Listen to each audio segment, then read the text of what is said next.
Jordan Tower with JTNEWS. Well, we all know Drake. He went to Philly and he dissed Meek Mill in Philly. And people were like, why would you diss Meek Mill in Philly? That's disrespectful. People thought it was disrespect. But put yourself in Drake's shoes, okay? If you go to Philly and you don't diss Meek Mill in Philly, right? What's Meek Mill gonna say? He's gonna go right to Instagram, right when he go, yeah, that punk ass. He ain't gonna try that shit in Philly, bull. You know what he's doing. You know he ain't gonna do that shit. So he had to diss Meek Mill in Philly because it was just, that's how Meek moves. Meek would have used that to go against Drake. So he had no choice but to diss Meek Mill in Philly just to show that, hey, I'm not running from this. And then also a lot of people are calling Drake a bully. You know, Peter Rosenberg alluded to the fact, like, why are you bringing this back up? Why are you going at Meek Mill again? You know, why are you doing this, right? Well, in the 50 Laws of Power, okay, and you don't have to live by this, but this is what it says, okay? And 50 did this to Ja Rule. Once someone shows who they are to you, so Meek Mill and Drake were good friends, right? Drake did Amen on the first album, and then he did Rico on the second album.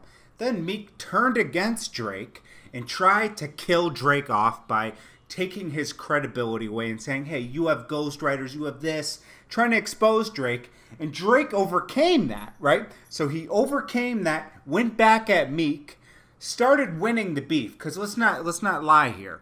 Drake won that competition. Lyrically, you know, track-wise, he won that with the back-to-back. He made a song that was played everywhere. It was a big song. It drowned Meek out. Meek became consumed with this. Now, also, don't get me wrong. I'm a big fan of Meek Mill.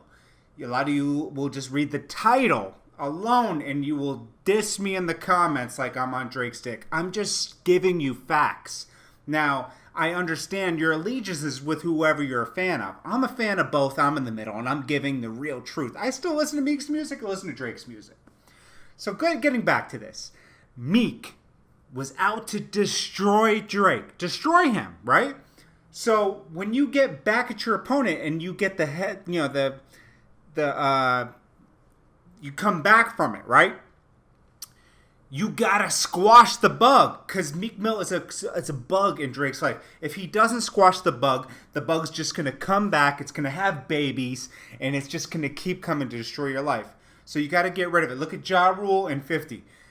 If Ja Rule was able to get a heads up on 50, he would have tried to squash 50. 50 had to squash Ja Rule anytime he got a chance. He pushed Ja Rule down, and he was never a problem. He was never a problem. Meek can never become a problem for Drake because Drake has to look out for Drake and Meek has to look out for Meek. The best thing I could say is, Meek, move on. You have fans. Focus on your music. We love what you do. And just focus on your music and shit'll be all right. But if you keep focusing and getting distracted, which Drake is trying to distract you here, don't get distracted. Make good music and you'll get right through this and just act like it never happened. And you know what? It'll be fine. But, you know, I don't disagree with Drake's tactics because you have to be ruthless when people are trying to end your career. Think about it, you know? So that's just how I look at this. Peter Rosenberg trying to get involved in this, like calling, he said, Drake, you're soft as me. Drake's not up there. Now, Drake did call him a pussy at one event, and that is fighting words. So he should be prepared to fight Meek if he had to. But for Rosenberg to say, Drake, you're soft as me, and blah, blah, blah. First of all, Drake's not as soft as you, Rosenberg. You're pretty soft, okay? And I'm not a big fan of Rosenberg because he does a lot of things that are off the cuff to me. I'm a fan of Ebro, though. I listen to Ebro in the morning because I like Ebro. Now, Rosenberg, not too big of a fan of. Because, I mean, come on. This is the same guy who said he would slap Comeback Jack in front of his kids. I mean, come on. Come on. Comeback Jack is another podcaster, and they had a problem. And he said, in 2009, he said, I'll slap you in front of your kids. Like, what the fuck?